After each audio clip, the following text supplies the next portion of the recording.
Buenos días. En el día de hoy damos inicio a la clase número 4 de la asignatura de Derecho Internacional Privado. Sean ustedes todos bienvenidos. El día de hoy, sábado 8 de, 8 de noviembre. Ok, sean todos ustedes bienvenidos. Así que vamos a comenzar las clases en el día de hoy. Espero que se conecten.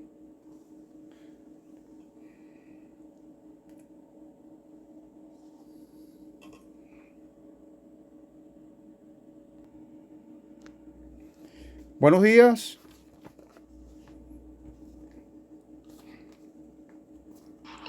Buenos días, profesor. Buenos días. Disculpen los inconvenientes, que he tenido problemas con el teléfono. Cada momento se está apagando. Pero bueno, ya estamos acá. ¿Cómo están? ¿Cómo amanecieron? Bien, Excelente.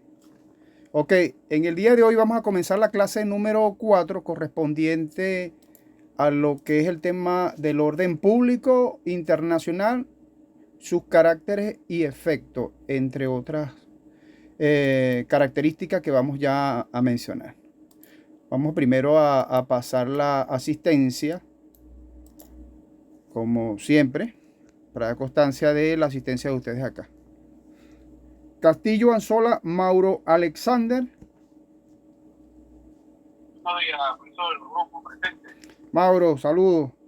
Delfín García, Rosimar Patricia. Buenos días, profe, presente. Ok, te veo por acá.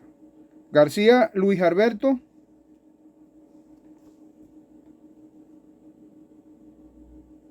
No. González Blanco, Mariana del Carmen.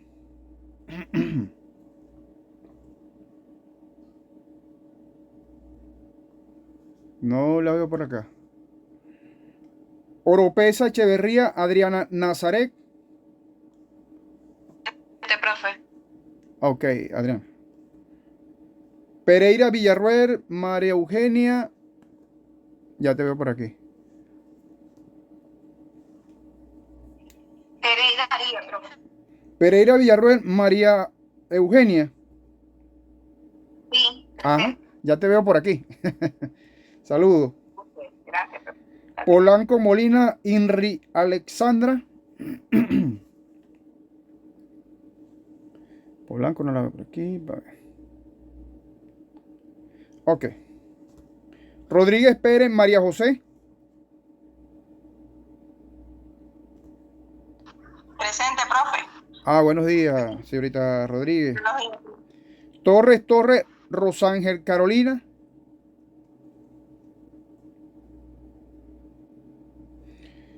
Valenzuela Segura, Roxelis. Presente, profe. Buenos días. Buenos días, Roseli. Ok. Varela Canelo Tayudic. Presente, profesor. Ok. Gutiérrez Alonso Jesús María.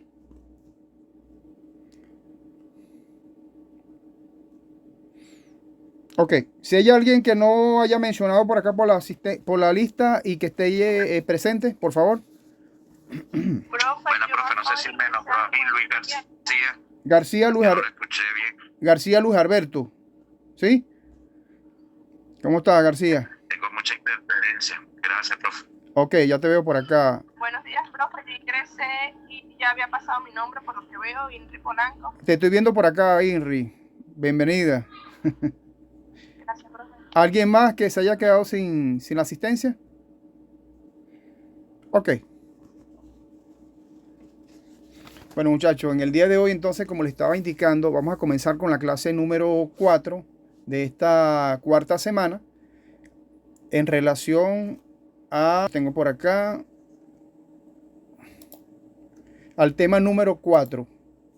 Está referido al orden público internacional, sus caracteres y efectos. Entonces vamos a indicar el orden público internacional está referido al conjunto de normas, principios y prácticas que regulan las relaciones entre los estados y otros actores internacionales. Ese es más o menos como un concepto breve, ¿no? De lo que es el orden público internacional, para que ustedes más o menos tengan una idea de qué se trata este tema del orden público internacional, que es muy interesante.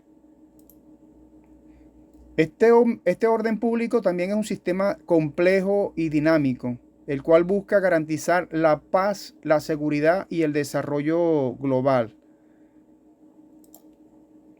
Entre estas características del orden público tenemos que está caracterizado en primer lugar por su naturaleza dinámica, ¿no? Su naturaleza dinámica que constantemente se adapta a las nuevas realidades del mundo, como el desarrollo tecnológico, la globalización y los nuevos desafíos internacionales. Un ejemplo de este orden público internacional, según su naturaleza y de acuerdo al contexto del derecho venezolano, podría ser un principio de la protección de los derechos humanos, cuyo principio ha evolucionado a lo largo del tiempo y está reflejado en varios tratados internacionales suscritos por Venezuela. Y tenemos entre el orden público internacional, en primer lugar, la Convención Americana, como ejemplo, sobre los derechos humanos, que está referido al Pacto de San José, ese en Costa Rica, un tratado o un convenio que se estableció entre Venezuela y los demás países que integran ese Pacto de San José en relación a lo que es la Convención de Derechos Humanos. Acuérdense que los derechos humanos por lo general, son universales, ¿no? Y están consagrados como norma que están por encima de la Constitución, supra internacionales. Y entonces no puede estar por debajo de la Constitución. Eso se refiere a lo que es los derechos fundamentales del ser humano.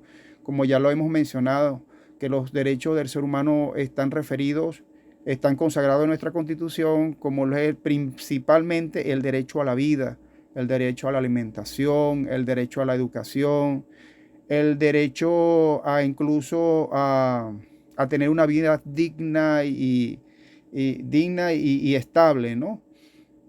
Entre otros derechos fundamentales que tenemos nosotros. El buen desenvolvimiento del ser humano para subsistir o para vivir en una sociedad determinada.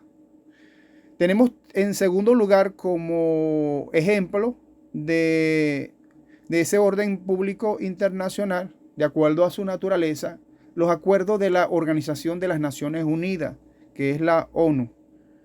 Según el artículo 19 también de la Constitución de la República Bolivariana de Venezuela, vamos a proceder a leerlo en este instante. Necesito un voluntario si lo quieren leer en este momento para que tenga su participación. Lo podemos hacer. Un voluntario para el artículo 19 de la Constitución, muchachos.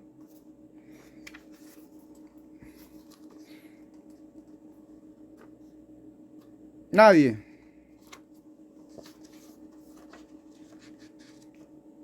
¿Algún voluntario? No hay voluntario. Ah, listo. No se quieren ganar puntos hoy, muchachos. Hoy no quieren ganarse los puntos. ¿Me escuchan? Sí, lo escucho perfectamente. ¿Quién va a intervenir? El Estado Delfín Rosimar. Adelante, Delfín. Saludo. El Estado garantizará a toda persona, conforme al principio de progresividad y sin discriminación alguna, el goce y el ejercicio irrenunciable, invisible e independiente de los derechos humanos. Su respeto y garantía son obligaciones para los órganos del poder público de conformidad con esta Constitución, con los tratos sobre derechos humanos suscritos y ratificados por la República y con las leyes que lo desarrollen. Ok, perfectamente. Bueno, como ya lo indicó la compañera Delfín García, gracias Delfín, en relación a los derechos, por ejemplo, cada estado garantiza sus derechos humanos, ¿no? Pero como es un orden internacional, como es universal, los derechos humanos, como les estaba indicando, porque hay pactos que tienen todos los estados que cumplir, ¿sí? Y entonces están consagrados en la constitución de cada estado como norma principal, como norma fundamental para garantizar lo que es la paz, el bienestar social de cada ciudadano y que se le respeten sus derechos humanos. Justamente esto está referido a la garantía de los derechos humanos según lo establece el artículo 19, tal cual como lo acaba de leer la compañera Delfín García Rosimar. Gracias, Rosimar. Entonces, bueno, seguimos, muchachos. ¿Sí se entiende hasta allí? Sí, profesor. Ok. Recuerden siempre, muchachos, que los derechos humanos son derechos o principios universales que están consagrados en las constituciones de cada estado y además de eso, en acuerdos, en tratados, que esos no deberían ser violados. Más sin embargo, bueno, hay ocurrencias como ya nosotros conocemos lo que ha pasado en estos últimos años en nuestra república, ¿no? Y así como nuestra república en otros estados, donde no se respeta el derecho, los derechos humanos de las personas, el derecho fundamentales, ¿no? Y entonces, bueno, por allí estarían violentando esos principios constitucionales, esos principios que están por encima de la Constitución y que son vitales para el ser humano. Ok, seguimos entonces, muchachos. El orden público internacional tiene carácter de orden público. En segundo lugar, porque es un carácter complejo. Se compone de diferentes fuentes del derecho, incluyendo tratados internacionales, costumbres internacionales, principios generales del derecho y decisiones judiciales. Un ejemplo de un orden público internacional, según su carácter complejo y de acuerdo al contexto del derecho venezolano, podría ser el régimen, por ejemplo, el régimen de protección de refugiados, ya que se combina varios elementos del derecho internacional, del derecho interno y de la cooperación de diferentes estados, lo cual lo hace muy complejo. Es decir, que para que sea complejo, basta nada más que intervengan varios estados en relación a sus formas de cooperación, sus principios en cuanto al derecho interno de cada estado y de acuerdo a su conveniencia. Así como la cooperación en relación a todo lo que tenga que ver en régimen de protección de refugiados, todos los temas o tratados, jurisprudencia, sentencia en relación al régimen de protección de refugiados. Por eso lo hace ver de esta forma complejo, ¿no? Complejo indica que, por ejemplo, hay muchos elementos que hacen de este régimen de protección un poco más complicado de lo común, que debería ser una cuestión simple, pero sin embargo es complejo. Sí, se complica un poco más de lo normal. No es un régimen de protección de refugiados simple, ¿no? Que nada más un mero trámite y ya, no. Porque allí intervienen varios elementos, incluyendo los elementos de los estados vecinos, para tratar de resolver, por ejemplo, si es el tratado que, como estamos poniendo un ejemplo, en el orden público internacional, un régimen de protección de refugiados. Entonces trata en lo posible de sustentar normas, tratados, convenios que les sean favorables para la protección de los seres humanos en condición de protección en cuanto a los refugios, ¿no? Sabemos que hoy en día tenemos un gran índice de las personas que se encuentran transitando a nivel mundial por otros estados, ¿no? Por otros países, debido a las condiciones que ellos consideraron de que no están dadas en el país. Y eso por muchas causas, por causas políticas, económicas, pero sobre todo lo que es la causa política, que es la que más afecta, ¿no?, a este régimen de protección de refugiados, en este caso. Este es un ejemplo de un orden público internacional. Acuérdense, muchachos, que cuando se habla de un orden público internacional, estamos hablando una norma positiva, ¿sí?, de un derecho que es internacional y que regula varios estados, ¿sí?, en el cual todo los estados involucrados o los estados convenientes están participando. Por ejemplo, en este caso, como le indiqué, en relación al régimen de protección de refugiados. ¿Sí se entiende eso, muchachos? Lo hace complejo es la combinación de los estados, de las leyes, de las normativas que de cada estado se hagan de valer para asegurar un régimen de protección de refugiados. No los escucho. Sí, profe, le estoy escuchando. Ok, perfecto. Profe, la estamos escuchando. Muy bien. Otra preguntita. ¿Qué consideran ustedes que es un refugio? ¿Qué es? Claro, se entiende. Ok, perfecto. ¿Qué es un régimen de protección de refugiados? ¿Qué les da a ustedes una idea de qué es un régimen de protección de refugiados? Más o menos para ver qué noción tienen ustedes en relación al régimen de protección de refugiados. Esto lo vemos constantemente, muchachos. Hoy en día en Venezuela, ¿no? En otros estados, la gente que se va por el Darién, buscando otras vías, tratando de verle otra cara a su día a día, a su forma de... Profe, ¿cómo es la casa de refugio que le dan a los inmigrantes? Ok, muy bien. Ok. ¿Alguien más? Profe, Ajá.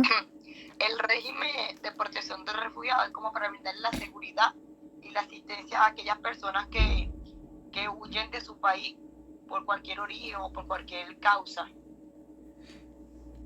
Ok. ¿Alguien más? Profe, complementando lo que dicen los compañeros estimados, claro, todo esto es un conjunto de normas, en principios y procedimientos que son los que van a garantizar esta protección. Ok, muy bien, Villarroel. De acuerdo con las compañeras, de acuerdo con las compañeras, son grupales.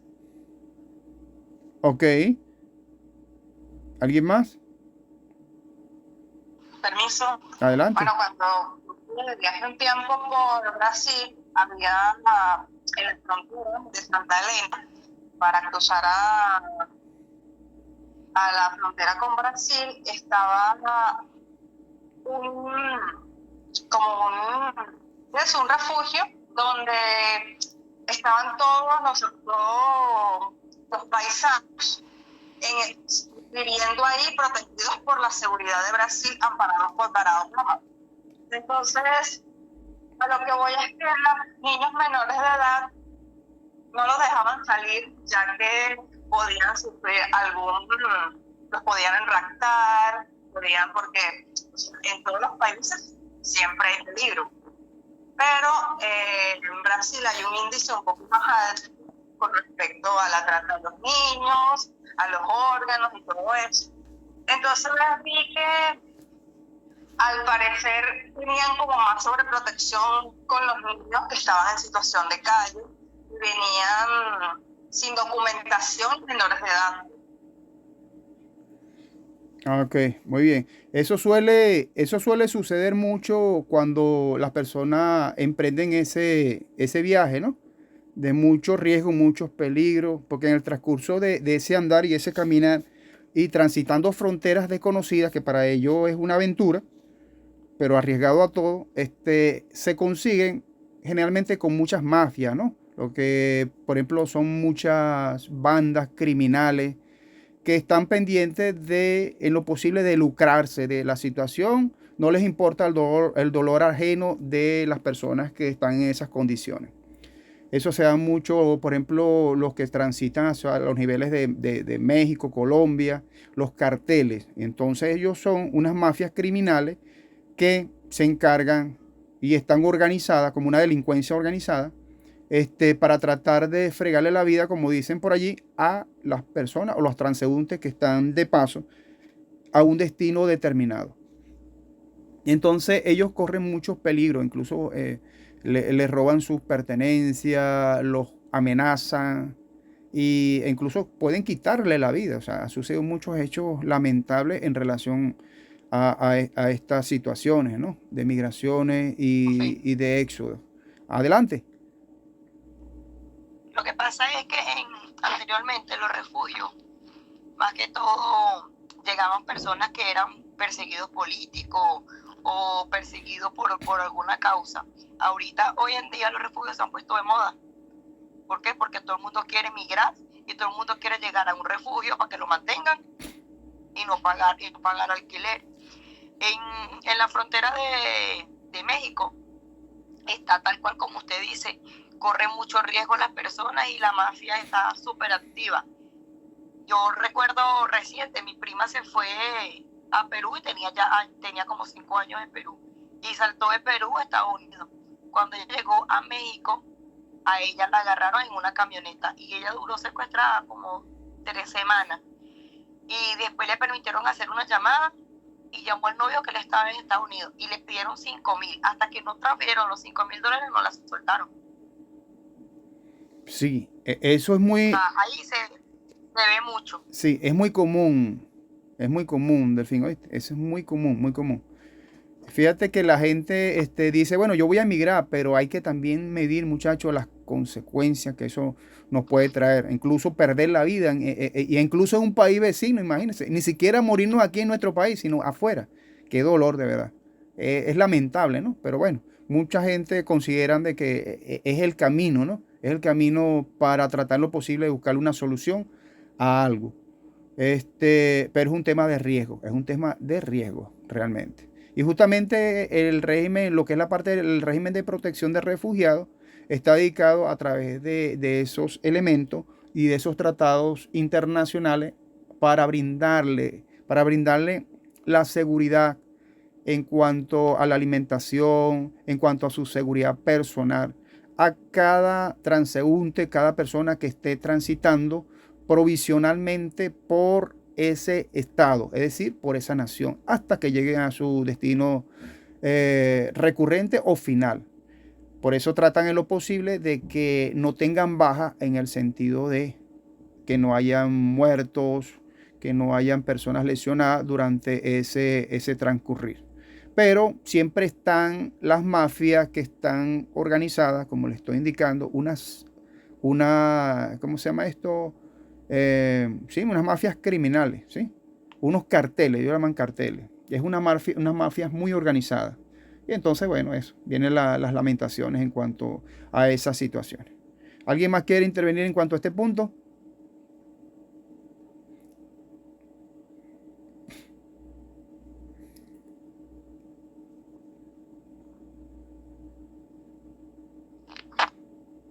Ajá. Delfín quiere hablar. Adelante. No, profe, no. Ah, ok. Ok, perfecto. Entonces, muchachos, seguimos entonces.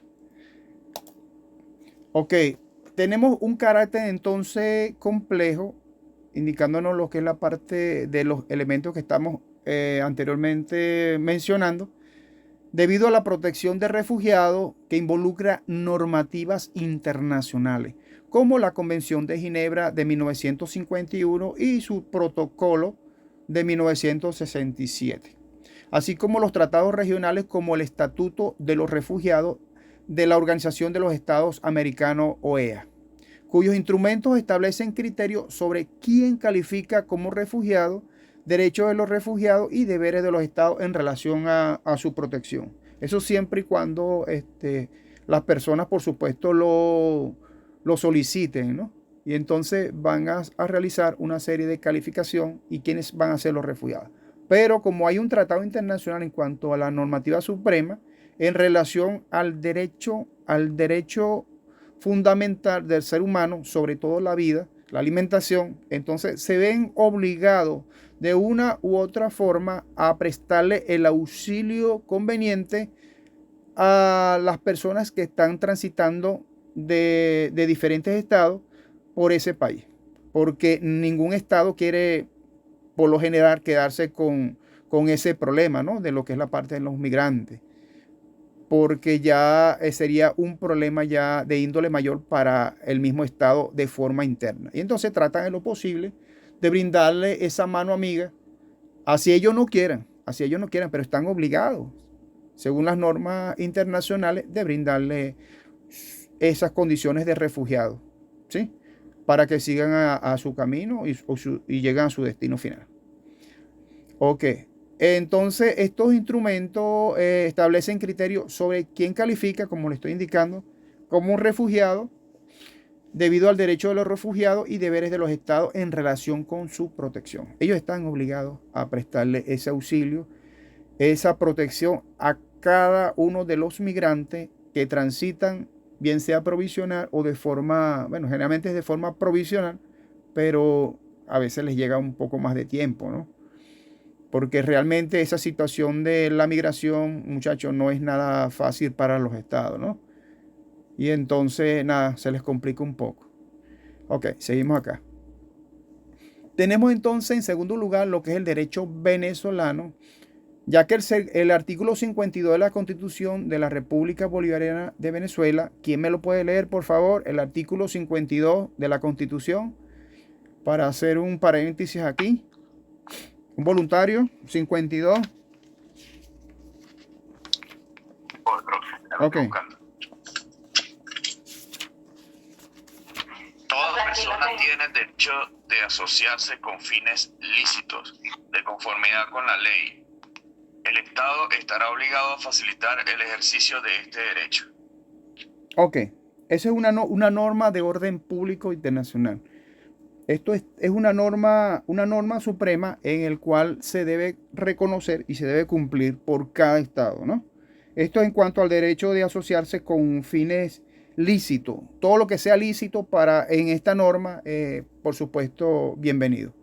Entonces, el Estado reconoce el derecho al asilo y a la protección de los refugiados, pero en situación actual es compleja, como le hemos indicado, debido a los múltiples factores en relación primero en la crisis humanitaria existente, ¿no?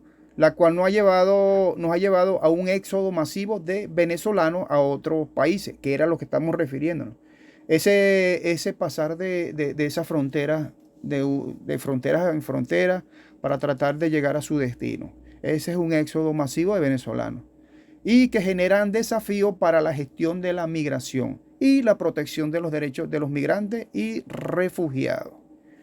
¿Alguno se habrá preguntado, o les pregunto a ustedes, qué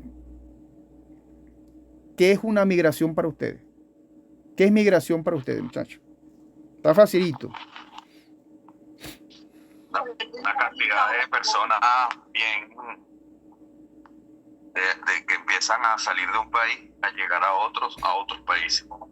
Es lo que está pasando en este país y en otros países en guerra. Muy bien, Luis. ¿Alguien más? Concuerdo con mi compañero, profesor. Muy bien. Como un movimiento de personas que se mueve de un lugar a otro, generalmente con la intención de establecerse en ese sitio de forma temporal o permanente. Muy bien. Bueno, permiso. Adelante. Para mí, migración es lo peor del mundo. Porque, bueno, estuve en varios países y de verdad, cuando saqué mi residencia argentina, eso fue fastidioso del mundo. Y te tarda demasiado, es como que no te quieren ayudar para nada. Quieren más bien que te regreses a tu país.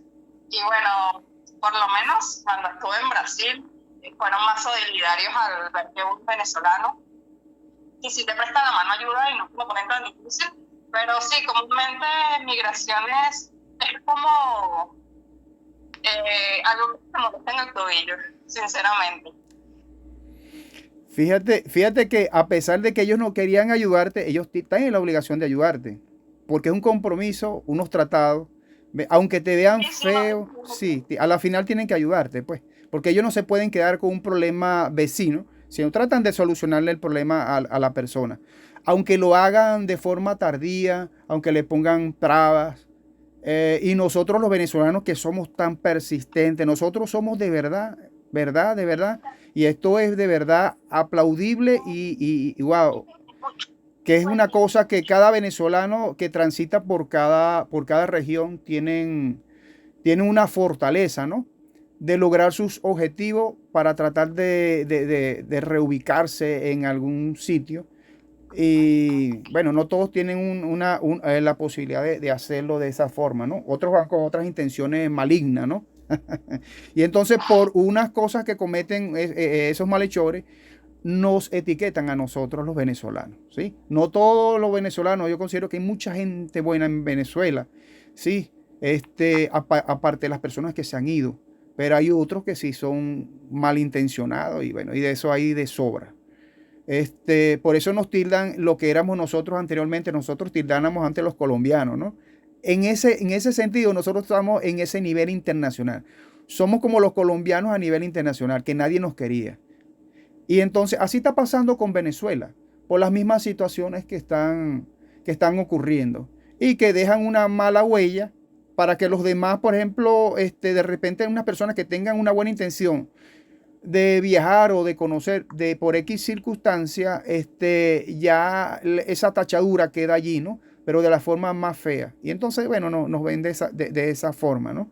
Lo feo, lo horrible. Pero aquí en Venezuela de verdad tenemos un corazón hermoso y bueno, con muchas ganas de salir adelante con toda esta situación, indiferentemente de nuestra condición política, nuestras condiciones de lo que es la parte de la región, entre otras cosas. Ajá, ¿alguien más me iba a comentar algo?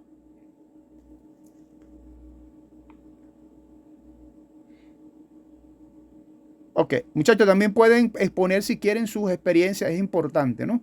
Tal cual como lo han hecho varias de las compañeras y de los compañeros. Eso es importantísimo nosotros.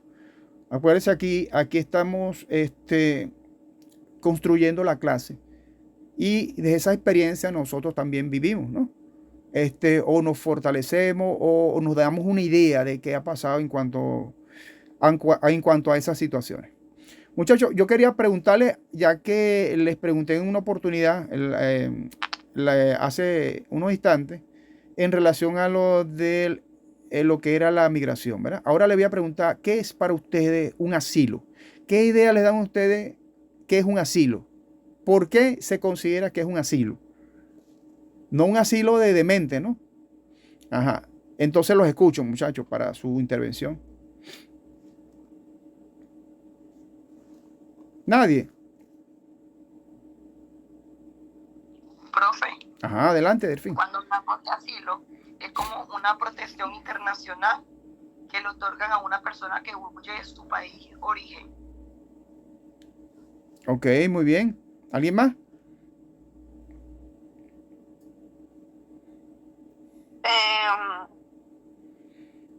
Asilo político. Ajá, también, por supuesto. Ok. Puede ser donde las personas han huido de su país por motivos como por persecución política, violencia, o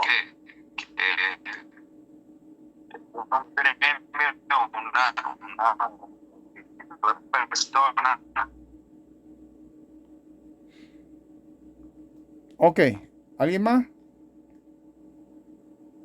Profe, el asilo político siempre se da, o lo que tengo entendido según los tratados, es cuando se comprueba una persecución política o haya existido una violación de los derechos humanos en el país de origen de la persona. Sí, sí. Eso también se da también, de esa forma, ¿sí? Así como está diciendo compañera, pero ahorita cuando llega a un país ajeno y solicita asilo político, no lo comprueban. Es decir, hubieron muchos que se fueron cuando empezó el rollo de las marchas y las concentraciones aquí en Venezuela, se fueron a otros países y alegaron que eran perseguidos políticos por las guarismas, porque eran guarimberos. Ajá, eso también. ¿Alguien más?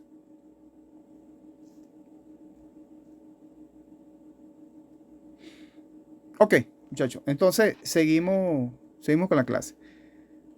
Sí, efectivamente. Profe. Ajá, dígame. Una pregunta. Ajá. Sí, Dentro de los tratados. Ajá, pero ¿quién está hablando por allí? Por favor, si se puede identificar. En este caso va dirigido. ¿Quién comenta por acá, por la clase?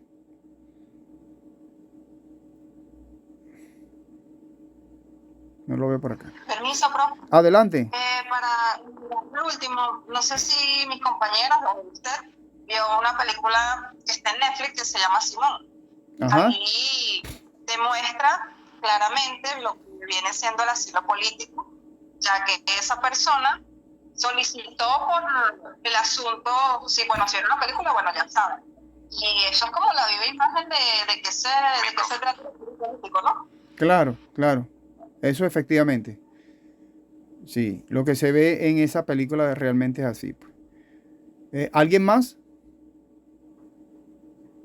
Ok, muchachos. Ajá. Ajá. Pues yo le quería hacer una pregunta. Hágame una pregunta, Si todas las dentro preguntas de que usted un necesita país, hacer. Dígame. si dentro de un país alguien tiene, ejemplo, Estados Unidos tenía el programa del parol, y por medio del parol el Estado aceptaba inmigrantes, ejemplo, venezolanos, y los dejaban en Estados Unidos porque fueron solicitados por familiares que estaban allá por medio del parol. Eso no entra en un tratado de acuerdo internacional. ¿Por qué? Porque en el cambio ahorita del presidente, ya ayer anunciaron la cancelación del programa de parol. Ya no van a aceptar más inmigrantes ni por solicitud del familiar que esté allá. O sea, ahí no están violando un tratado, sino que es directamente como que algo que ellos tenían establecido que ahorita están aboliendo. Sí, justamente ahí se ve una clara violación en cuanto a ese tratado que en la administración de Biden en su oportunidad realizaron. Acuérdese que los gobiernos generalmente no le dan consecución, ¿no?, a los programas, porque era un programa, el parol humanitario, ¿no? Incluso el CBT-1, todas esas cosas. Entonces, no le dan la continuación de vida y por lo general siempre tratan en lo posible de rechazarlo, de sacarlo, pues, porque de repente ven que no dio resultado en esa administración. Por ejemplo, este gobierno de Donald Trump, que supuestamente, bueno, supuestamente no, él lo anunció, tal cual como usted lo está indicando, que van a eliminar esos programas, ¿sí? Entonces, eso sería una clara violación a los tratados, a los convenios, porque eso sería ya un convenio internacional entre ese Estado para tratar de mitigar la solución, es decir, lo que es la parte del paso de los migrantes a través de su frontera y que no le van a dar una respuesta clara ni contundente, al contrario. Pienso yo que eso va a ser de una forma muy represiva, ¿no? Muy represiva en contra del ser humano y que va en contra de los principios fundamentales de esa misma persona en cuanto a sus derechos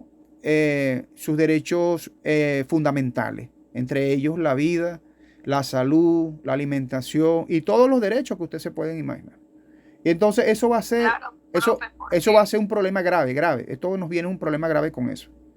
Pero ahí están violentando, por supuesto, las intenciones, los tratados. Dígame. Muchos inmigrantes, por lo menos las mujeres, que salían embarazadas en Estados Unidos, automáticamente cuando el bebé nace en Estados Unidos, le otorgan la ciudadanía. En la conferencia que dio Trump ayer, anuncia que eliminará automáticamente, porque no le van a dar la ciudadanía. Esto está pasando, claro, en Japón, para ellos siempre lo tienen establecido. Yo tengo una amiga que está casada con un pelotero y él pertenece a la Liga de Japón. Ella estaba embarazada y le daban su control en Japón. Pero ¿qué pasó? Cuando le faltaban pocos meses para dar a luz, le dijeron en el país que tenía que regresar o a Venezuela o irse a Estados Unidos, que ya tiene residencia en Estados Unidos también, y dar a luz en otro país. ¿Por qué? Porque en Japón ellos no dañan su raza, ellos no dañan ellos no le dan ciudadanía a nadie. Tu hijo puede nacer en Japón, pero no te lo registran, porque no es japonés. Así mismo es. Justamente ellos se manifiestan en cuanto a la parte consanguínea, ¿no? Ellos, tal cual como usted lo está indicando, ellos no mezclan su raza con otros estados, con otra índole, ¿no? Tienen que ser ellos asiáticos y de la misma categoría, como dicen por allí. Pero generalmente sí, hay otros países también de repente que nacen en esos países y la gente es muy vieja también, porque van a las mujeres a parir, tal cual como usted lo indica, y dan a luz en ese estado. Y el estado, por supuesto, que no les reconoce la nacionalidad a ese bebé. Entonces, las personas tienden generalmente a irse a su lugar de origen, su última residencia. Si es venezolano, bueno, tendrán que venirse a Venezuela, ¿sí? Y ser presentado por acá, por nuestro país. Eso suele suceder constantemente, ¿sí? Que piensan de repente de que van a nacer en un país determinado y en ese país le van a dar la nacionalidad, pero eso no es así. Eso no procede de esa forma, pues, porque ellos tienen unos principios y unos ordenamientos internos que les prohíbe dar la nacionalidad a personas que no sean de ese mismo país o de ese mismo estado, ¿sí? Entonces eso ocurre mucho, Delfín, eso, demasiado. Eso ocurre mucho, mucho, mucho. Ok. ¿Alguien más?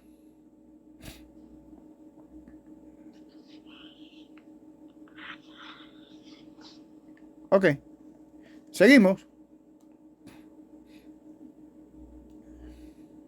Sí, profe. Ok, excelente. Seguimos entonces. En tercer lugar, entonces, tenemos la interacción internacional y nacional. Esto está referido a la complejidad también que surge de la interacción entre normativas internacionales y la legislación venezolana, así como la de distintas políticas migratorias adaptadas o adoptadas por países receptores. El reconocimiento de la condición de refugiado, la concesión de permisos temporales y la posibilidad de integración en el país destino. Son cuestiones que requieren coordinación y cooperación internacional, además de una aplicación coherente de una norma nacional. En cuarto lugar, tenemos los retos y conflictos. Esta situación se complica aún más debido a la falta de recursos en los países que han recibido a refugiados venezolanos, así como los factores políticos que pueden influir en la manera de otorgar asilo y protección, ¿sí? Entonces ocurren las tensiones políticas entre Venezuela y otros estados, también pueden afectar estos procesos. Hoy en día, muchachos, vemos que las tensiones entre Venezuela y otros estados está difícil, ¿no? Ruda, porque prácticamente Venezuela se está aislando, ¿no? De forma internacional, a través de la comunidad internacional, Venezuela está quedando como solo, ¿no? ¿Por qué? Porque ha roto muchas relaciones diplomáticas con otros estados. Más que todo lo que es la parte política, ¿no? Que es importantísimo cuando se trata de cuestiones diplomáticas. Y porque por supuesto no comparten criterios en común y entonces vienen y rompen relaciones diplomáticas y se crea todo un caos. Pero afecta más que todo al ciudadano que está en otro país, en el extranjero. Acuérdense que la vez pasada hablamos lo que es la parte de la ley extranjera, en relación a los connacionales, que generalmente la ley le daba a ellos la prioridad para solventar su situación. Y entonces, ¿qué pasa con esta gente? ¿Qué pasa con esta gente que de repente no tienen en su país? Venezuela ha roto con otros estados y entonces se quedan sin realizar algún trámite que sea de tipo jurídico o judicial, ¿no? Entonces se quedan así como en el limbo, tratando lo posible de que estas personas vuelvan otra vez a pactar nuevamente y a llegar a unas nuevas negociaciones en cuanto a esa protección y en cuanto a esos asilos, para tratar de resolverle la situación a esos venezolanos que se encuentran de una u otra forma desamparados y que les han violentado todos y cada uno sus derechos. ¿Eso se entiende, muchachos?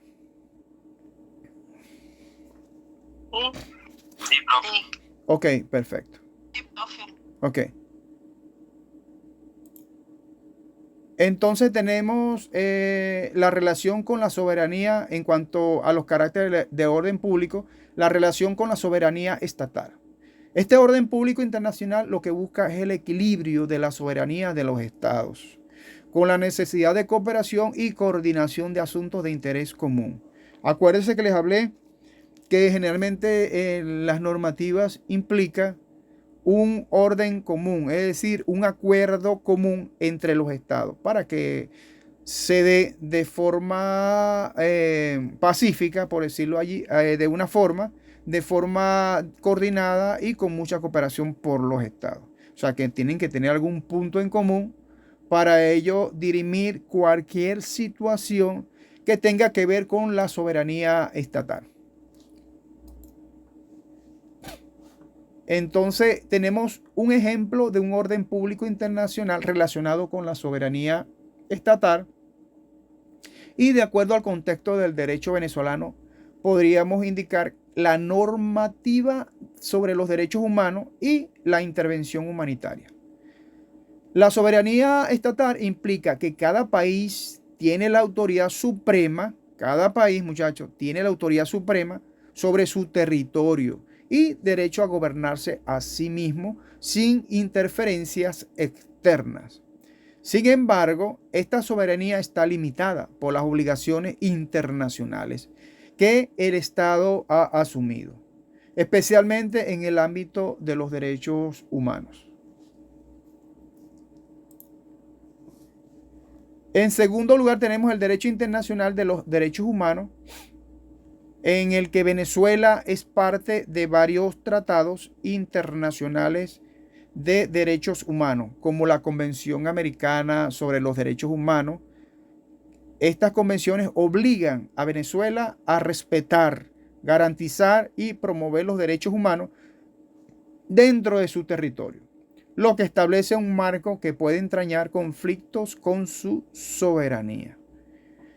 Es muy fundamental y es obligatorio que Venezuela cumpla u honre estos compromisos en cuanto a los derechos humanos. Porque acuérdense que los derechos humanos son normas supremas, son normas universales que están para garantizar la vida o los derechos fundamentales del ser humano. La vida, la salud, la alimentación y todo lo que tenga que ver con esos derechos primordiales de esos seres humanos, sobre todo nuestros venezolanos. Tenemos en tercer lugar la intervención humanitaria. ¿Ok? Esta intervención humanitaria ocurre en situaciones donde se alegan violaciones graves de derechos humanos o crisis humanitarias. La comunidad internacional puede argumentar que existe un deber de intervenir por razones humanitarias, lo que puede entrar en conflicto con el principio de su soberanía. Este es un escenario complejo, muchachos, en el cual se debe equilibrar la protección de los derechos humanos con respecto a la soberanía del Estado. Ok, perfecto. Preguntas para ustedes, muchachos. ¿Qué entienden ustedes en relación a qué es la soberanía? ¿Qué es para ustedes o qué entienden ustedes que es la soberanía de una nación o de un pueblo?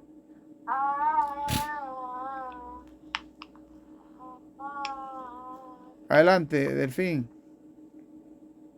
Ok. Castillo, Varela, Pereira, Oropesa, Rodríguez, Valenzuela. ¿Escucha? Sí, lo escucho, García. La de un territorio implica su independencia y el poder total de la O también podemos decir que se refiere al poder que sufre independientemente que un Estado ejerza sobre un territorio y ciudadano. Ok, perfecto. ¿Alguien más? Es decir, un poder supremo independiente que tiene el Estado para gobernarse a sí mismo. Muy bien, muy bien. ¿Alguien más? Yo cuando vi derecho constitucional, Ajá. se me grabó mucho el profesor nos dio un artículo de la soberanía reside En el pueblo. intransferiblemente del pueblo que ejerce. Es correcto. Que viene el artículo 5 de la Constitución, no estoy segura, pero eso me queda dedicado. Cada vez que alguien me pregunta eso, doy ese concepto porque lo habla claramente. Claro, justamente. La misma constitución te lo establece, que es ese principio de soberanía que reside en el pueblo, ¿no? La voluntad del pueblo, ¿sí? Y una soberanía generalmente es única de un pueblo que trata en lo posible de defender todos sus principios en contra de fuerzas externas. Lo que le da ese principio de soberanía es la parte interna. Esa forma como el Estado garantiza de una u otra forma resolver esos conflictos, pero de forma interna, sin la injerencia de un tercero. En este caso sería un país que de una u otra forma busca traer un conflicto a la parte interna de nuestro país. Entonces trata en lo posible siempre que la soberanía es única y pertenece al pueblo, pues. Es de un poder supremo, tal cual como lo está indicando nuestra compañera. Ajá, ¿alguien más quiere intervenir en eso?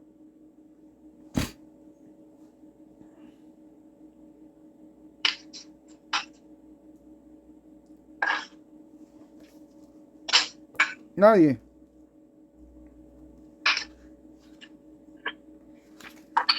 ¿Alguien más?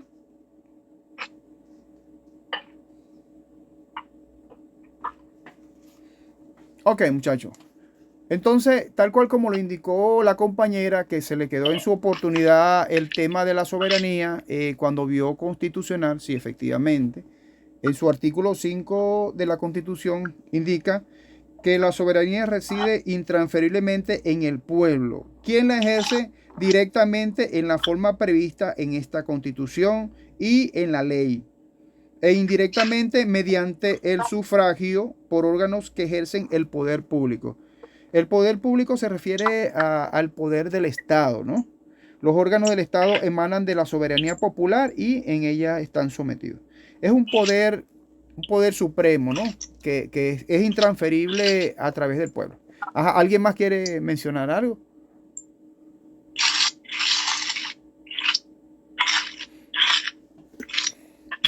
Ok, continuamos, muchachos. Un país se hace soberano porque tiene la moneda de nuestro país, ¿no? ¿Cómo? Nuestro país Venezuela se hace soberano además de tener radicando con nuestra moneda, ¿verdad? Generalmente se refiere, por ejemplo, que todo el pueblo, por ejemplo, toda la voluntad, toda la decisión la tiene el pueblo. Y el pueblo es el que ejerce esa soberanía absoluta a través de lo que llaman el sufragio, ¿no? Lo que llamamos la votación. Y entonces le da ese poder al Estado, al representante del Estado, en este caso a un gobierno, para que a través de su representante, que es el pueblo, ejerza esa soberanía. Lleve esa voz del pueblo a través de diferentes naciones. Y entonces en el cual el Estado garantiza todos y cada uno de los pactos nacionales para que no sean violentados y que ningún territorio externo o extranjero pueda incurrir en violaciones de nuestro país, o sea, de la forma interna. Entonces, a eso se refiere lo que es la parte de la soberanía. Están investidos de esa autoridad, el pueblo, y el pueblo está por encima de esa autoridad que le otorga a su representante, en este caso, al gobernante, en la parte política. Sí, y en todos los sentidos. ¿Alguien más?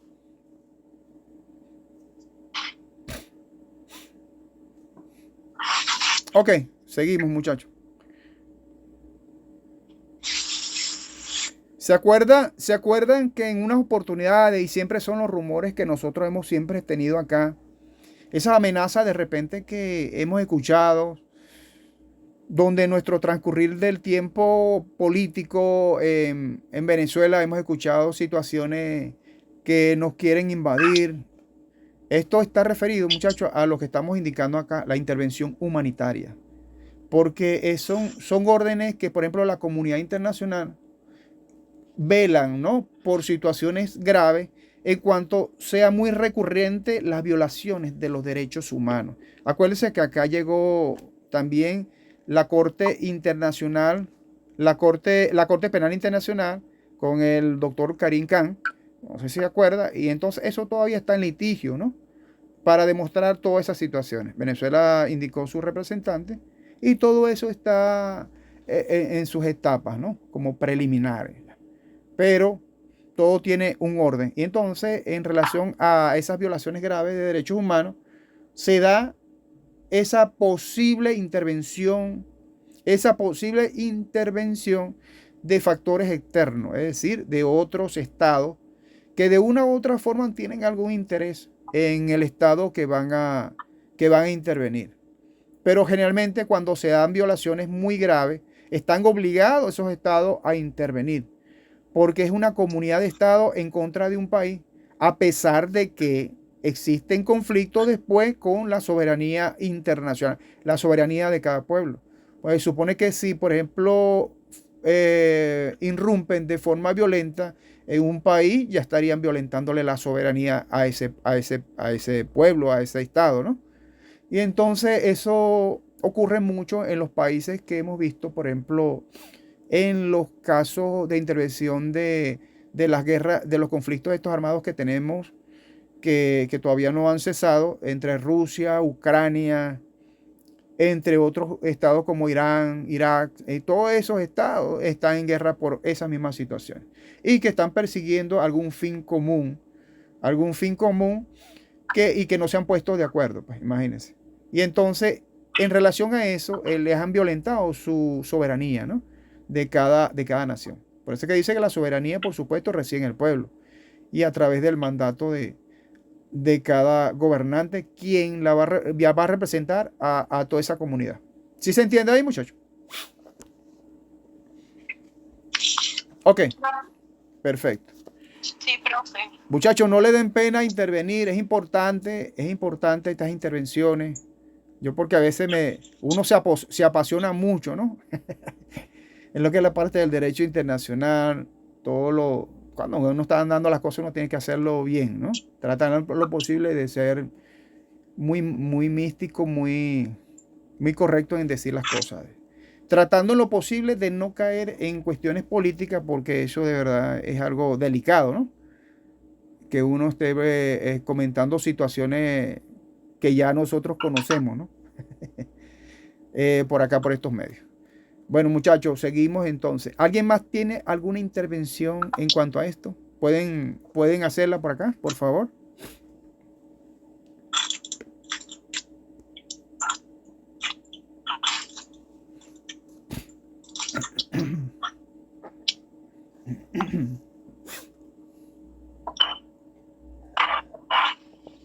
Ok. Seguimos entonces, muchachos. En cuarto lugar, entonces, tenemos en el contexto venezolano, ya que en los últimos años Venezuela ha enfrentado severas críticas internacionales, es lo que estamos indicando, ¿no? Por la situación de derechos humanos y en el país, incluyendo acusaciones de represión política, tortura y crisis humanitaria. Estas preocupaciones han llevado a discusiones en foros internacionales sobre la posibilidad de aplicar mecanismos de intervención humanitaria, que es lo que estamos indicando, unas posibles intervenciones humanitarias debido a las presuntas violaciones constantes de derechos humanos en nuestro país.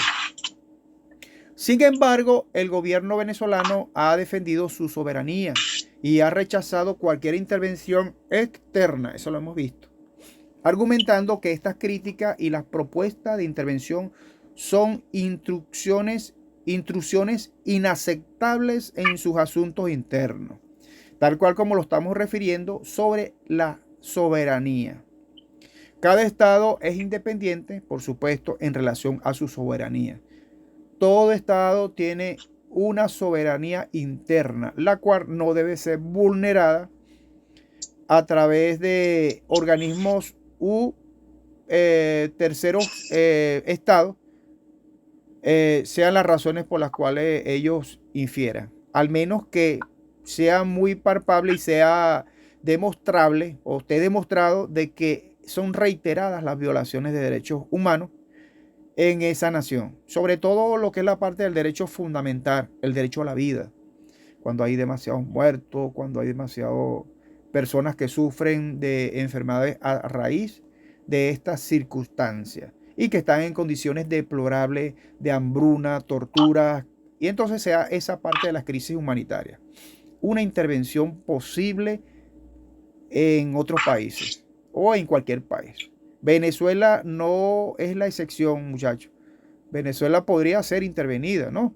Si en tal caso toda esa situación se llegase a comprobar de forma expedita en relación a esa situación.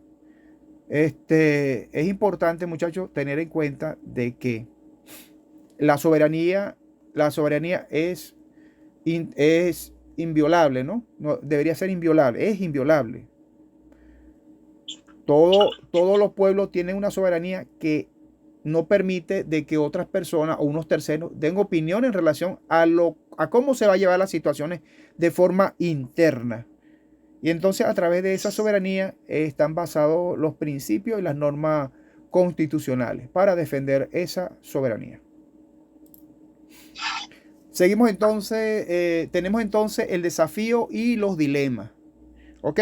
La situación en Venezuela ilustra un dilema en el derecho internacional. Por un lado, está el principio de la no interferencia en asuntos internos que protege la soberanía estatal. Y por otro lado, la responsabilidad de la comunidad internacional en un orden, la comunidad internacional de proteger los derechos humanos, como lo habíamos indicado. Esta comunidad internacional tiene por norte siempre velar en cuanto a los derechos humanos se trate. Este conflicto se convierte entonces en un orden público internacional, ya que cuestiona qué límites debe tener la soberanía de un Estado cuando se trata de protección de derechos fundamentales. Acuérdense que estas normas de derechos fundamentales están por encima de cualquier constitución. Es decir, estas normas son importantísimas y que deben prestarle atención. Seguimos entonces. Este orden público internacional tiene unos efectos en cuanto, primero, que realiza una promoción o establece una promoción de la paz y la seguridad. Establece normas para la resolución pacífica de conflictos. Acuérdense que casi todos los conflictos deberían ser pacíficos, ¿no? Más sin embargo, en muchos países se dan de forma abrupta, de forma muy cruenta, de forma muy incivilizada, ¿no? Entonces es a través de la prevención de la guerra y el control de armas y municiones. Se trata en lo posible este punto de promoción de la paz y la seguridad, tratar en lo posible de establecer de ambas partes de forma pacífica los conflictos a través de acuerdos con mutuo acuerdo que tengan puntos en común para tratar en lo posible de evitar una guerra y controlar lo que es las armas y las municiones de esos estados. ¿Me escuchan? Ok. Sí, profe. Ok, perfecto. Sí, profe. Este es el efecto. Perfecto. Este es el principal efecto del orden público internacional. Es la promoción de la paz y la seguridad. Este es el primer punto. Acuérdense que allí tienen que tratar en lo posible de ambas naciones llegar a un acuerdo en punto en común y tratar de dirimir sus controversias, sin necesidad de llegar a una guerra y tener control de armas y municiones en sus dos lados, ¿ves? Y que no se provoquen una guerra. Porque la guerra es nada más, la guerra es algo que se puede dar en cualquier escenario, ¿no? Por diferencias en la categoría política, económica, social, religiosa. Por cualquier tema se prende una guerra, ¿no? O se activa una guerra. Entonces debemos, muchachos, evitar en lo profundo, en lo más expedito, de evitar una guerra a través de la paz y la seguridad.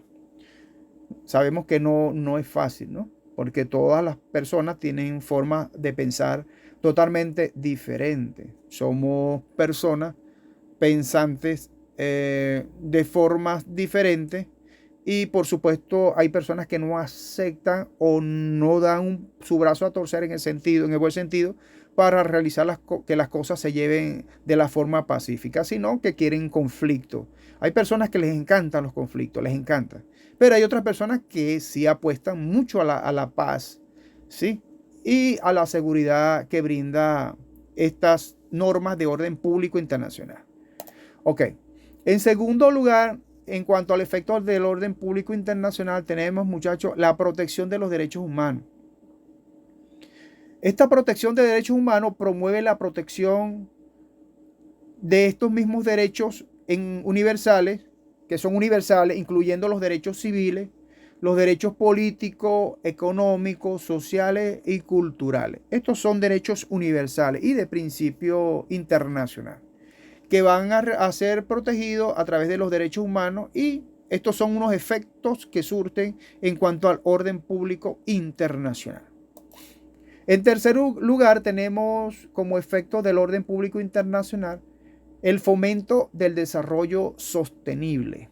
Esto trata en lo posible de buscar o garantizar el desarrollo económico, social y ambiental de los países, teniendo en cuenta las necesidades de las generaciones presentes y, por supuesto, las futuras, que van a ser la garantía y la salvedad de esa nación en un futuro, por supuesto.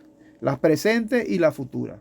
Eso en relación al fomento del desarrollo sostenible en cuanto a los efectos del orden público internacional. Este es el tercer punto de esos efectos. Por cuarto punto, en cuanto a los efectos del orden público internacional, tenemos la cooperación internacional. Acuérdense que la clase pasada también hablamos mucho de las cooperaciones internacionales de las naciones, en el cual los países se comprometían a realizar cooperaciones internacionales referente a muchas cuestiones particulares, ¿no? Sobre todo en los casos de los delitos, en los casos de cooperación económica, cuando hay algún tipo de ocurrencia natural, entre otros. Y entonces esta cooperación internacional facilita esta cooperación internacional que se da entre los estados en el área, como por ejemplo ocurre mucho en cuanto a la salud. Acuérdense, en los casos de la pandemia tratan en lo posible de buscar solución conjunta para tratar de dirimir esta situación que afecta a la salud, tanto los que están de esta parte interna como la parte externa. Porque acuérdense que la salud, eso se propaga cuando son, por ejemplo, pandemia, en el caso que nos ocurrió a nosotros a nivel mundial, pues, lo que es la parte del COVID-19, que se expandió a nivel mundial, y bueno, el desastre que ocurrió. Entonces se buscan soluciones conjuntas a la medida de propagar, ¿no? O de finiquitar o darle solución a esa parte en común, en este caso la salud, tratando de dirimir o buscarle una solución a esas pandemias. Ok, también tenemos en el medio ambiente y la lucha contra el terrorismo. Esto, por ejemplo, el medio ambiente también tienen delitos de forma internacional. Y el terrorismo, sabemos que la lucha contra el terrorismo es a nivel internacional, es un delito internacional y es un delito muy perseguido a nivel mundial. Eso en cuanto, muchachos, a los efectos que produce el orden público internacional en cuanto a la cooperación internacional. Este es el cuarto punto que nosotros tratamos acá. ¿Se entiende? Ok. Profesor, se entiende. Ok, perfecto. Entonces, en cuanto al orden público internacional, podemos claramente mencionar, muchachos, que se trata de un sistema que es fundamental para que los pueblos puedan convivir pacíficamente a través de un desarrollo global, bien sea por su naturaleza dinámica, que resulta ser en muchos casos muy compleja, en virtud de que exige un compromiso constante entre los estados y otros actores internacionales para adaptarlos a las nuevas realidades y desafíos que exige el mundo global. Muchachos, ¿a quién le gustaría a ustedes estar en guerra? ¿Verdad que a ninguno le gustaría estar en guerra? ¿Ustedes prefieren la paz o prefieren la guerra? La paz. La paz, profesor, por supuesto. Así es, así es. La guerra, muchachos, la guerra no deja nada bueno. La guerra lo que produce es puro desastre. Ni para uno ni para otro. Porque después vienen las consecuencias de toda esa definición de que ellos llaman guerra, ¿verdad? De destruir las cosas de acá y de allá y después un desorden para tratar de restituir nuevamente el orden, de veras que les cuesta, ¿no? Por eso en principio se buscan estas normativas internacionales de buscar siempre los métodos de paz. La forma más ideal sería llevar la paz a nivel mundial y tratar de dirimir cualquier controversia, cualquier diferencia que tengan las personas y agotar todos esos recursos para que no lleguen a un extremo que sería en este caso una guerra y puedan resolver sus situaciones o diferencias de cualquier punto o índole que sea y que no lleguen a ese extremo de guerra, sino a través de la vía de la paz, a través de unos acuerdos, a través de unas resoluciones, a través de unos tratados, y que ya de por sí existen esos tratados, existen esos acuerdos, esas resoluciones y el mismo orden público internacional. Bien sea un orden público internacional que se maneja de forma interna y de forma externa. Es importante tener en cuenta todas y cada una de estos elementos a la hora de tratar conflictos internacionales. Bueno, muchachos, de esa forma terminamos el tema número 4 y pasamos al tema número 5. Yo creo que todavía nos da chance de ver el tema número 5. Son las 10:40, hasta las 11:15 le damos, ¿sí? Ok. Pues, profe. Ok, perfecto. Entonces pasamos, muchachos, al tema número 5. El tema número 5 de esta misma clase número 4 está referido al Profe, Señorita. disculpe, voy a tener que desconectarme porque voy a vacunar a la niña y la doctora se me va a las 11. Ok, de fin, está bien, está bien. Está usted, tiene su permiso, pues, no hay problema. Gracias. Ok, seguimos entonces. De todas maneras, esto va a quedar grabado acá, muchachos, para que tengan la clase completa. Lo importante es que nosotros vayamos avanzando en cuanto a estos temas. Esos son temas muy interesantes y de verdad que debemos tratarlo de esa forma, pues. Entonces, bueno, volvemos a la clase.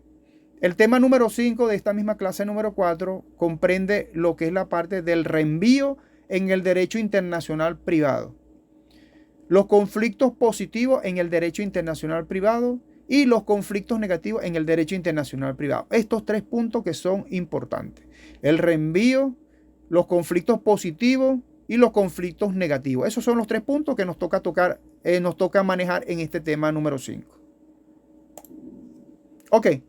En cuanto al reenvío del derecho internacional privado, el reenvío en el derecho internacional es un concepto muy complejo que se refiere a la situación en la que un tribunal de un país, al aplicar las normas de conflictos de leyes de su propio país, se ve obligado a remitir el caso a la ley de otro país, que a su vez remite el caso de vuelta al primer país. Esto crea un círculo vicioso que puede dificultar la resolución de un caso. Esto es el tema de reenvío internacional en derecho internacional privado. Es complejo, muchachos. Ok. En estos casos de reenvío existen dos formas, ¿no? Primero, o 2 tipos, vamos a llamarlo así, 2 tipos de reenvío. Primero tenemos un reenvío simple, que se produce cuando la ley de un país remite al caso a la ley de otro país, quien a su vez remite al caso de vuelta a la ley del primer país. Este es el reenvío simple. Le entrega al país destino evalúa la situación de lo que se está solicitando y se lo remite al país, al mismo país que le fue remitido. Este es simple, es decir, yo te doy algo para que tú me solventes y luego tú me das una respuesta. Ahora viene, muchachos, el caso del reenvío complejo.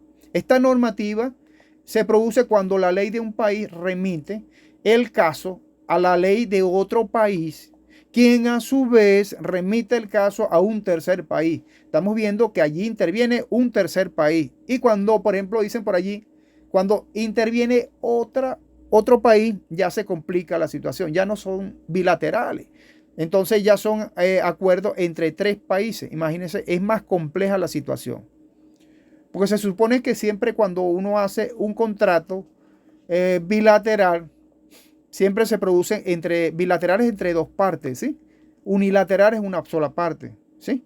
Entonces, ya aquí interviene un tercer país para tomar decisiones en cuanto al caso que le hayan inferido y le hayan reenviado. Entonces, el país que remitió o reenvió el caso a ese país tiene que darle una respuesta al segundo país. Este a su vez tiene que remitirlo al tercer país para que tome decisión en cuanto a ese reenvío. Entonces por eso se llama que es un reenvío complejo. Complejo, ¿por qué? Porque no es una decisión muy, muy rápida, ¿no? Sino que pasa a tener criterios de formas diferentes. Hay 3 tipos de criterios por sus nacionalidades. Por ejemplo, un ejemplo de reenvío simple para que ustedes tengan una idea, muchachos. Este es tema de examen, el reenvío, se lo estoy indicando. Porque vamos a colocar algunos ejemplos en cuanto a los temas de reenvío para ver cómo están ustedes en cuanto al pensamiento de estos temas de reenvío que son muy importantes. Este es muy constante, ¿sí? Entonces tenemos como ejemplo el caso de los reenvíos simples, que es un contrato de compra-venta. Compra-venta, este es un ejemplo, un contrato de compra-venta que se celebra entre un ciudadano francés y un ciudadano español. Y se establece entonces que la ley aplicable será el país del vendedor. En vista de que el vendedor es francés, se aplicaría entonces la ley francesa. Sin embargo, muchachos, la ley francesa establece que para los contratos de compra-venta de bienes inmuebles, se aplicará la ley del lugar donde se encuentra el inmueble.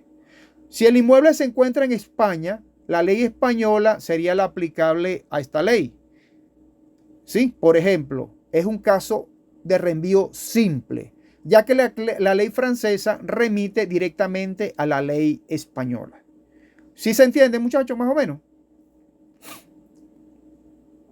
Este es el simple. No, pero no entiendo. Por eso le estoy diciendo que No entiendo bien. Ok, se presten atención. Les vuelvo otra vez a ingerir el ejemplo, ¿no? Este es el simple, imagínense, es el simple. Cuando lleguemos al complejo, ahí van a ver cómo es la cosa. ¿Ok? En principio les indiqué, de verdad, que cuando es un reenvío, antes de poner el ejemplo, un reenvío simple, es cuando existe una normativa de un país que le entrega a otro y este a su vez le remite la decisión a este que le está reenviando, ¿no? Existen muchos reenvíos en cuanto, depende del caso, de compra-venta, podría ser por otro tipo, por ejemplo, de ciudadanía, temas de derecho civil, en lo que usted se pueda imaginar que se haga en forma interna, pero eso es a nivel internacional.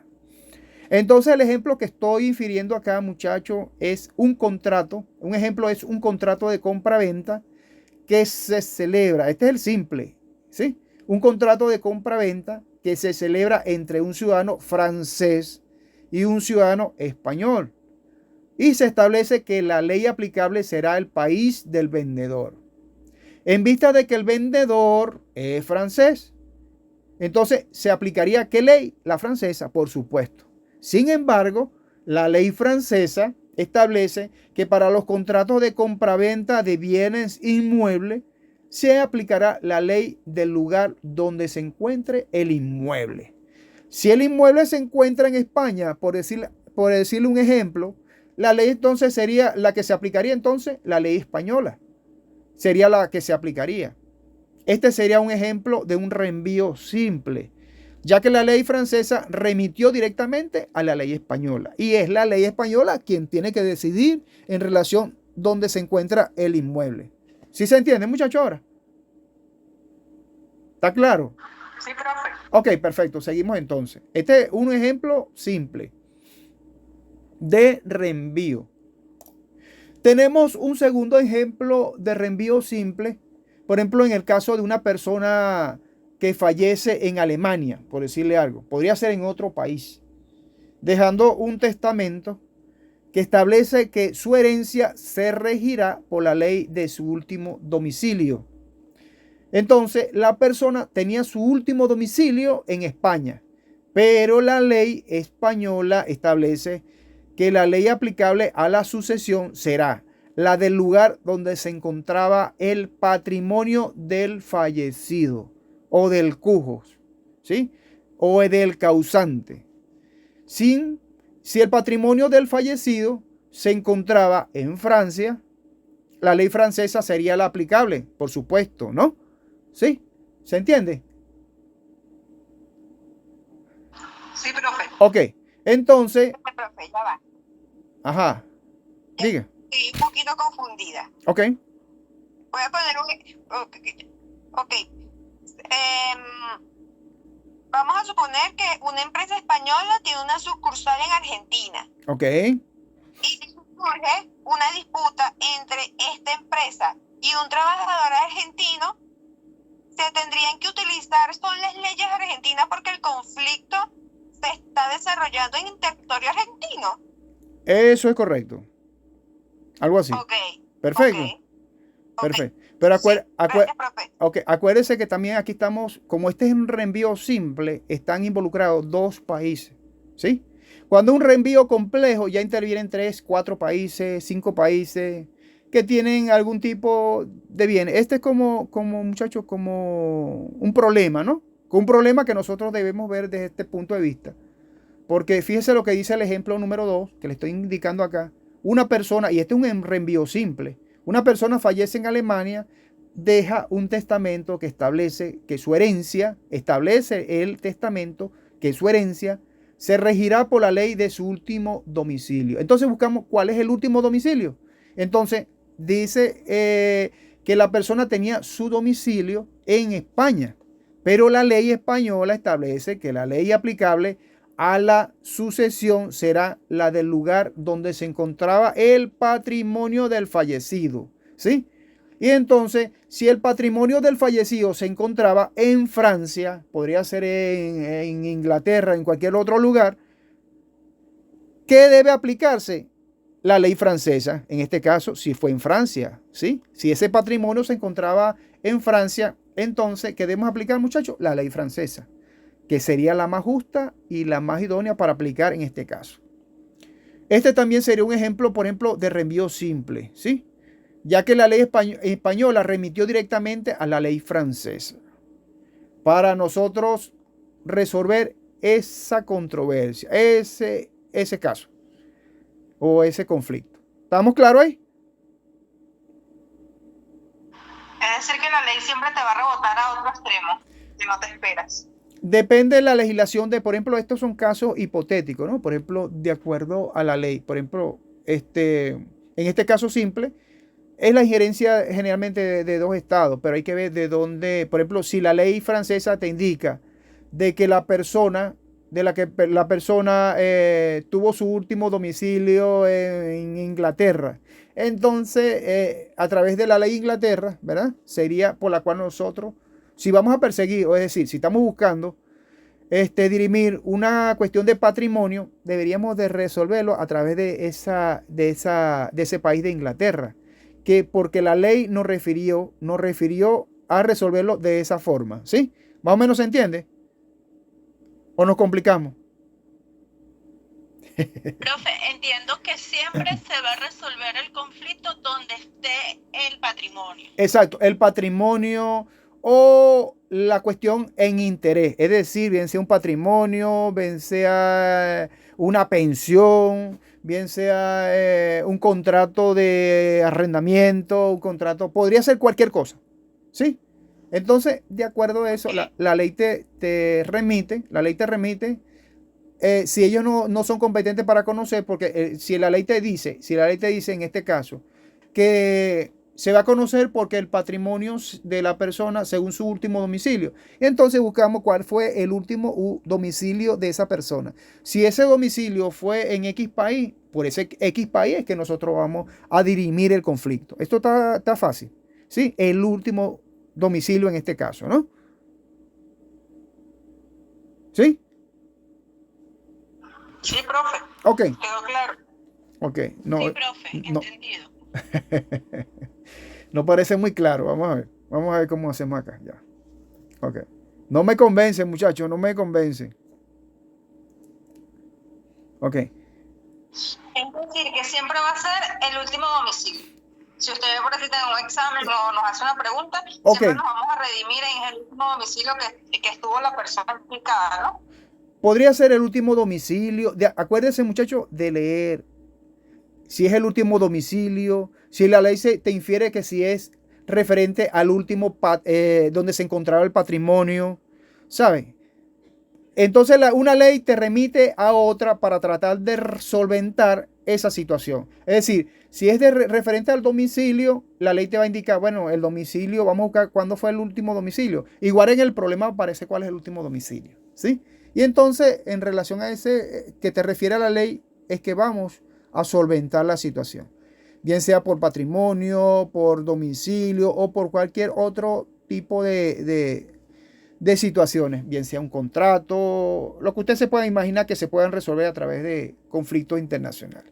En cuanto a los temas de reenvío, muchachos. ¿Ok? Entonces, ahora vamos a pasar los ejemplos de reenvíos complejos. Aquí presten atención a esto. Ok. Un ejemplo de un reenvío complejo podría ser una persona que fallece en Estados Unidos, dejando un testamento. Esta persona fallece en Estados Unidos y deja un testamento que establece que ese testamento establece que su herencia se regirá por la ley de su último domicilio. Entonces, la persona tenía su último domicilio en México, según establece el testamento, ¿no?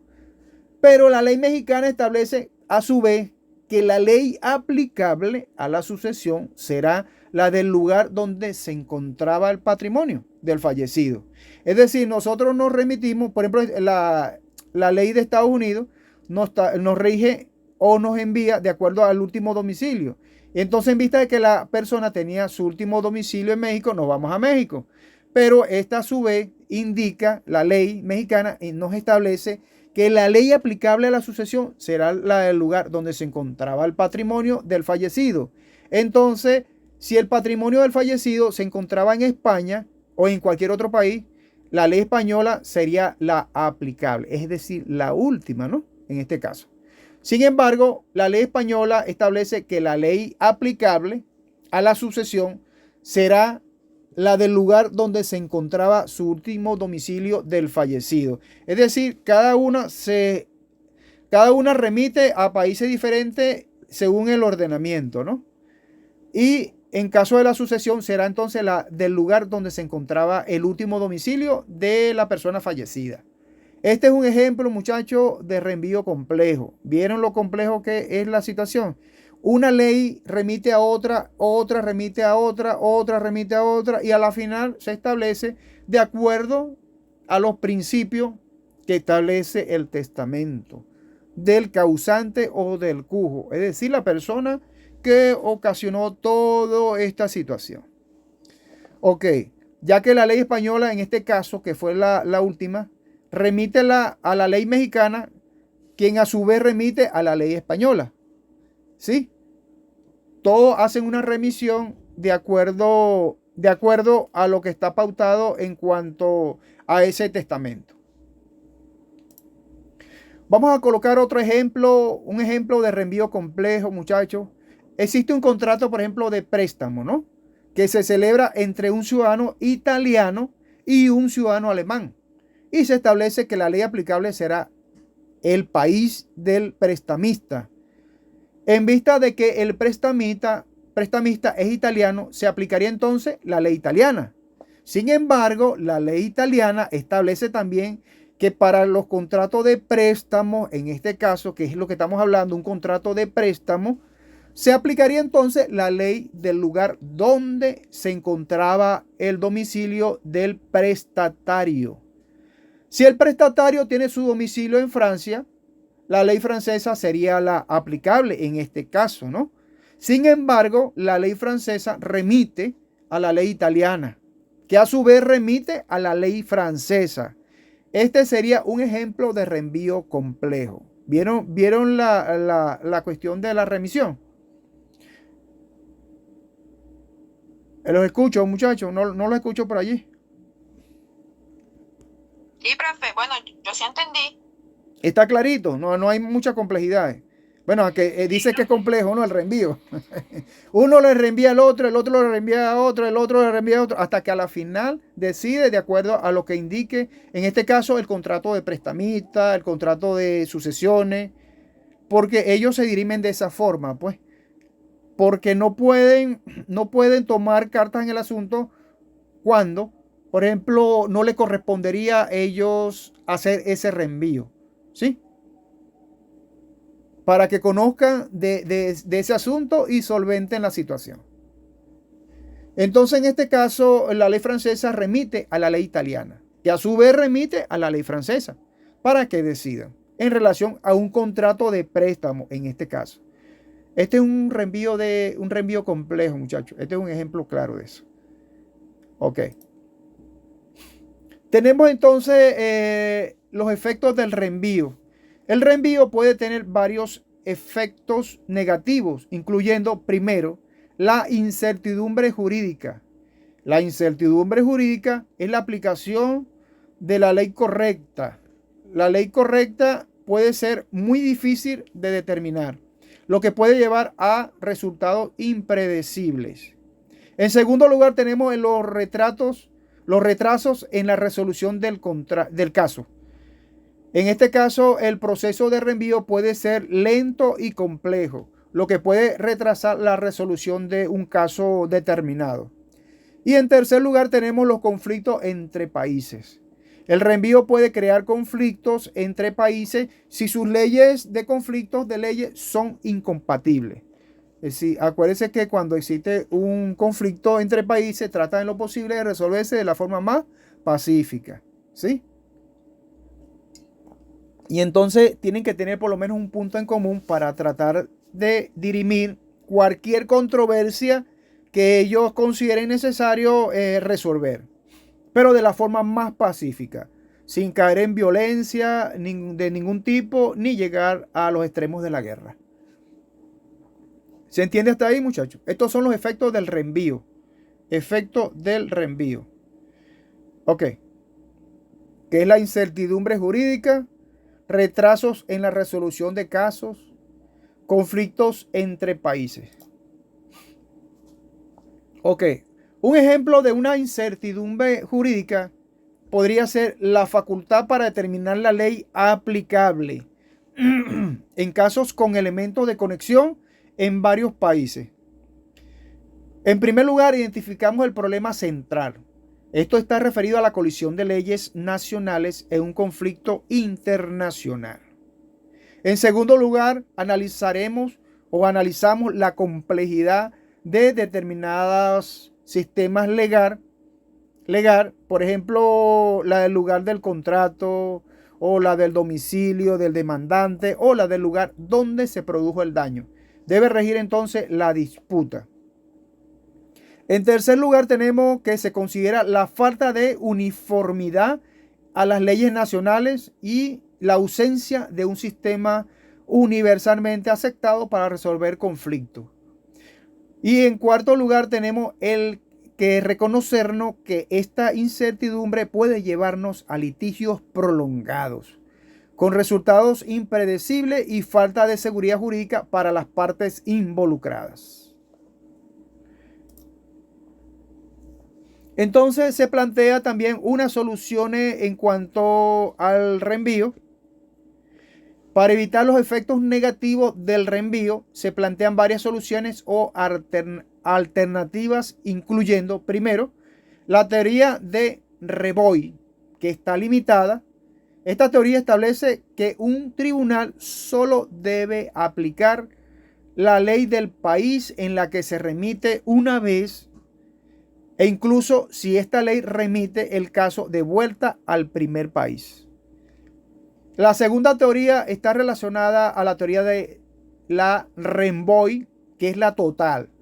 Esta teoría establece que un tribunal debe aplicar la ley del país al que se remite, incluso si esta ley remite al caso a otro país. En tercer lugar está la teoría de la Reboy, que es la mixta, se da entre la limitada y la total. A eso se refiere a la mixta. Y entonces esta teoría implica o combina elementos de las dos teorías anteriores, permitiendo que un tribunal aplique la ley del país al que se remite en algunos casos y la ley del país al que se remite en otros casos. ¿Sí? Esto en cuanto a la mixta. ¿Se hace de una forma o se hace de otra? Esa es la mixta. Combina la limitada con la total. ¿Se entiende eso, muchachos? Esas son las soluciones del reenvío. Eso en cuanto para evitar los efectos negativos de estos reenvíos. Se plantean estas soluciones. ¿Alguien quiere comentar algo en relación a este punto? Son varias, profe, hay que leerlas, porque sí, Ajá. hay que leerlas todas Ok, perfecto. para no crear confusión. Ok, muy bien. Seguimos, muchachos. Entonces, para concluir este punto de lo que es la parte del reenvío del derecho internacional privado, ¿verdad? Aquí se pueden crear, muchachos, muchos problemas en cuanto al reenvío. Pero existen teorías sobre las soluciones que podrían evitar sus efectos negativos, por supuesto, que va a depender del caso en particular, tomando en cuenta la circunstancia de cada uno. Tenemos entonces los conflictos positivos en el derecho internacional privado. Esto está referido a los conflictos en el derecho internacional privado que surgen cuando dos o más sistemas jurídicos nacionales ofrecen simultáneamente las normas aplicables a una misma situación jurídica internacional, a diferencia de los conflictos negativos, donde ningún sistema jurídico parece competente. Aquí la dificultad radica en la pluralidad de soluciones posibles. O sea, se abre un marco de gama de posibles soluciones, cada una con una legítima postura o teoría según su propio ordenamiento. Entonces, ¿qué pasa? Esto genera incertidumbre y la necesidad de criterios para seleccionar las normas más adecuadas. Esto en cuanto a los criterios del derecho, los conflictos positivos en el derecho internacional privado. Tenemos entonces, muchachos, la importancia de la selección de las normas aplicables. Estas normas de selección de una norma aplicable en un conflicto positivo no es un mero ejercicio técnico, ya que tiene consecuencias prácticas y que son significativas para las partes involucradas. Entonces, la elección entre diferentes leyes puede determinar la validez de un contrato, la sucesión hereditaria o la responsabilidad civil, entre otras cuestiones que podemos nosotros mencionar.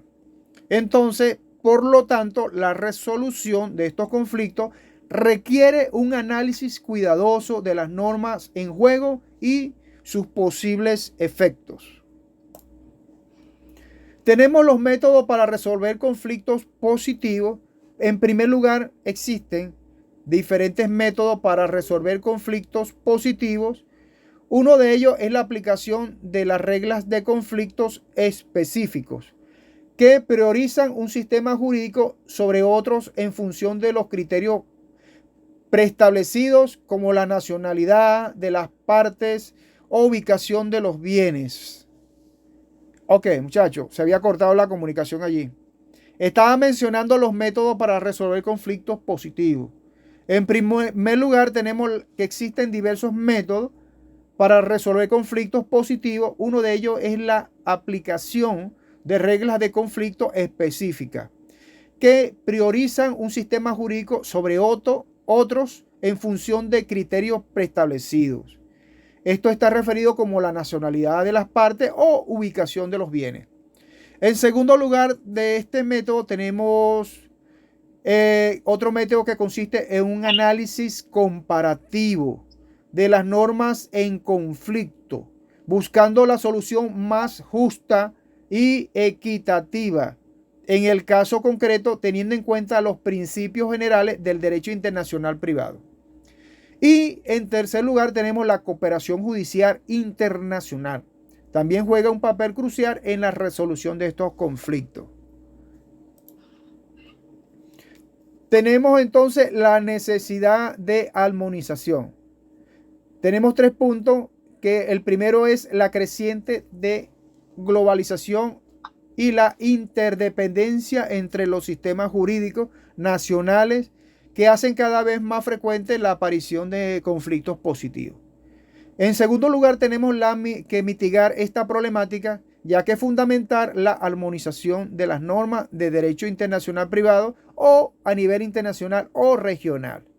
En tercer lugar, tenemos los convenios internacionales y la codificación progresiva del derecho internacional privado, que contribuyen a reducir la incertidumbre y a facilitar la predicción de las resoluciones jurídicas en situaciones internacionales. ¿Se entiende hasta ahí, muchachos? Lo que busca esta normativa es la necesidad de armonizar, es decir, un equilibrio perfecto, ¿no? Acuérdense que casi siempre estas normativas tratan en lo posible de que no haya conflicto y de que todo se resuelva de la forma más idónea posible y en paz, para tratar de resolver y que todos lleguen a un acuerdo que sea conveniente para las partes. Porque nosotros no podemos resolver un conflicto de guerra cuando las posturas son totalmente diferentes y que no se plantea y que no existe la voluntad de parte de algunos de los elementos involucrados en esta guerra. Porque cuando existe una guerra, todo el mundo está como cerrado, ¿no? Cerrado, que quieren de una u otra forma obtener las cosas a la fuerza. Y ese no es el deber ser. Las cosas hay que armonizarlas, darle su equilibrio a través de la paz en lo posible y la convivencia y el pensar de las dos partes. Que tengamos por lo menos puntos en común y los podamos discutir sin necesidad de llegar a una guerra o a otros conflictos de índole mayor. Ajá, dígame. Seguimos. Ok, ya estamos casi terminando este punto del tema número 5, muchachos. Ok, entre estos conflictos negativos en el derecho internacional privado surgen cuando ninguna ley nacional aplicable se encuentra disponible para resolver una disputa internacional. Esto ocurre cuando las leyes de los países involucrados no contienen normas que regulen la situación específica en cuestión. Ok. Entonces tenemos los conflictos negativos en el derecho internacional privado y tenemos unas causas que generan estos conflictos negativos. Ok. En primer lugar tenemos, muchachos, la falta de legislación específica. Esto puede que no exista una ley nacional que aborde directamente el problema en cuestión. En segundo lugar, tenemos la diferencia en las leyes nacionales. Las leyes de los países involucrados pueden ser incompatibles o tener enfoques diferentes o convergentes sobre algún tema en específico. En tercer lugar, tenemos los vacíos legales, que pueden haber lagunas o vacíos en las leyes nacionales que no cubran las situaciones en particular. Esto, muchachos, en cuanto a las causas de conflictos negativos.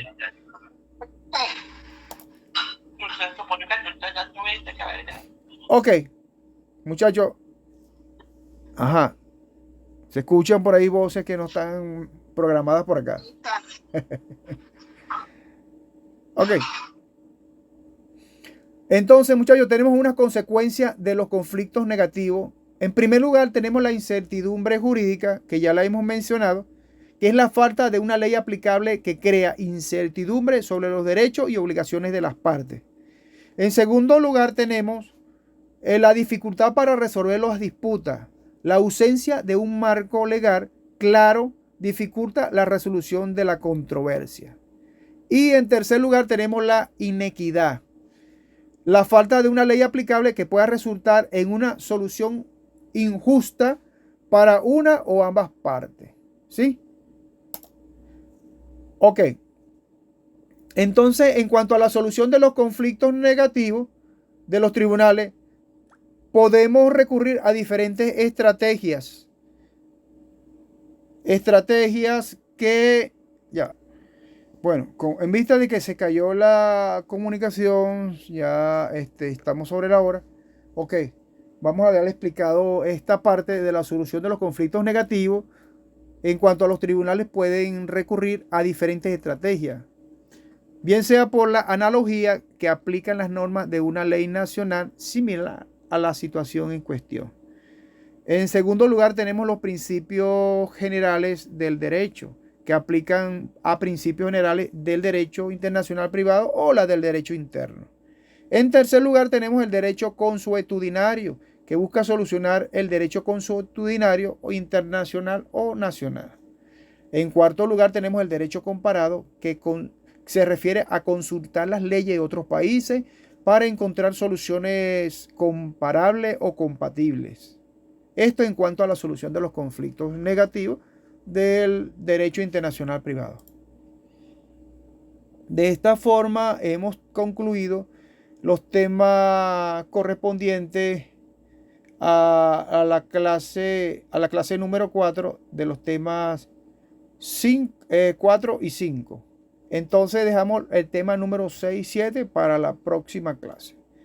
Bueno, muchachos, espero que todos estén bien. Con esto concluimos lo que es la parte de los temas que hemos explicado y nos correspondió en el día de hoy en relación a los temas de reenvío y a los conflictos. ¿Ok? Bueno, muchachos, terminamos entonces la clase número 4. Espero que estén bien y ya en el transcurso del día o mañana les estoy indicando o les estoy enviando el video para que tomen en cuenta y pongan a analizarse en cuestiones de las nacionalidades, lo que tenga que ver con esos contratos, los prestamistas, los temas de reenvío simples y los temas de reenvío complejo, ¿no? Acuérdense que esto también va en materia de examen en cuanto a algún problema que les pueda indicar.